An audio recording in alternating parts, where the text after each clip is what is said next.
kala duwan ee Soomaaliya inaan ka muuqdana waa dhib badan oo soo maray waan hadii oo la taariikhda waa laga sheekeynaa waxa waa meeshan lagu soo koobi karo heer xataa waxaa jiro dadka qaar oo hadda degmada Luuq ay ogyihiin in habeenka xataa kaliya inta garoonka iska furto ku training garan jiray ay dhig jireen ninka maxaa muwaaliin maxaa xilligan la almindeynaysa marka intaas waxaa dadaalkaas u sameynaa in heerkan iyo heerka si sareeyo inaan gaaro degmooyinka inaan sanadkan aan ka qayb galo waxa iga saaciday marka ugu horeyso waxaa aad iyo aad ugu mahadcelinayaa gudoomiyaha sportska degmada Dharkeenley macallin Carfaay oo igu soo dhaweeyay degmada inaan matalo iguna garab istaagay iguna dhiirigeliyay inaan maxaa lahaay booskaas ugu aamin karo wallahi ani Carfaay xiriirkanaga waa xiriir oo wuxuu ahaa la yaab badan soo ku bilaabmay marka hore ani horta hadii oo sirta ka dambeysay inaan Dharkeenley u ciyaaro waxay ahayd kuwa waxa ku wajahnaa degmada waa bari inaan matalo oo tartankaas aan kala qayb galo xoogaha adiga cilad farsamaad aniga degmada waa bari soo kala xagashay marka arinkii rag oo reer Luuq oo ani yaqaanay oo marka ku sugnaa magaalada Muqdisho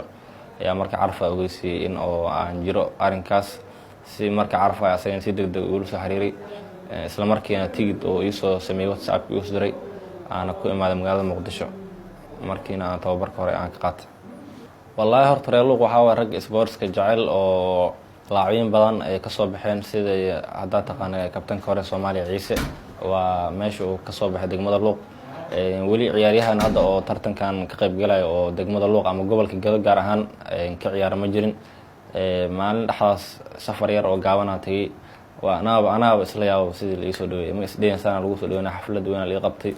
in finaalka aan qaadi kara lagu dhiirigeliyay maamulka igu dhiirigeliyay waxa kamid ahaa Axmed Muuse akal Sheekh Muuse Duq oo sportska degmada Luuq sidoo kale macallinkii ninka sportska team captain ka ahaa ninka macallinka ah oo la yiraahdo Maxamed Cabdi Cali Guri asagana ku magac dheer ragaas xaflad ay soo gaarsiimeen si fiican igu soo dhaweeyeen marka in talentigan aan leeyahay ayaga naftikoodu waa way ogaayeen laakiin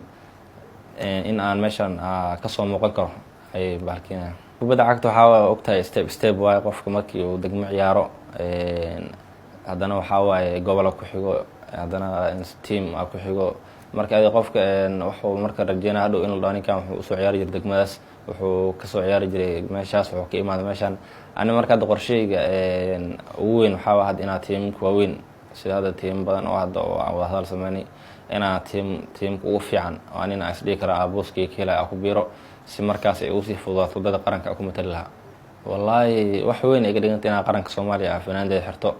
habeenkii oo ku seexdaa subaxna oo ku soo kaca waliba waqtiyada dhow in waxa laga yaabaa in oo teamka weyn oo hadda magacoodan inta aan ka sheegin inaan midkood aan ku biiro hadduu Ilaahay yiraahdo naftirkooda waxyaalo waxay sameeyeen oo sumcad leh macallimiinta iyo gudoomiyaashii meesha ay keenay ee soo mareen kadib aan ila soo xiriireen haddana waa hadal badan noo socdo insha Allah waxaan rajeynayaa inaan meeshaas aan ka soo muuqan doono sida hadda oo tartanka degmooyinka ugu guuleystay laacib ugu fiican in haddana tartamada ciyaar ugu guuleysto oo kubaddeeda asi horumariya aan jeclahay duleela wallahi horta dhalinyarada bay kuma sheegay hadda finaalkii markii uu tartanka dhamaaday qaab oo la hadlay garan waayo qof walba maxaa lahaay hambalyo oo ku soo leeyahay hore u soco keep going waxyaalo badan ku soo qoraan marka qof walba saa hambali uu qoray heer waxa garan ka dadka xataa la hadli waayo jaanis ah way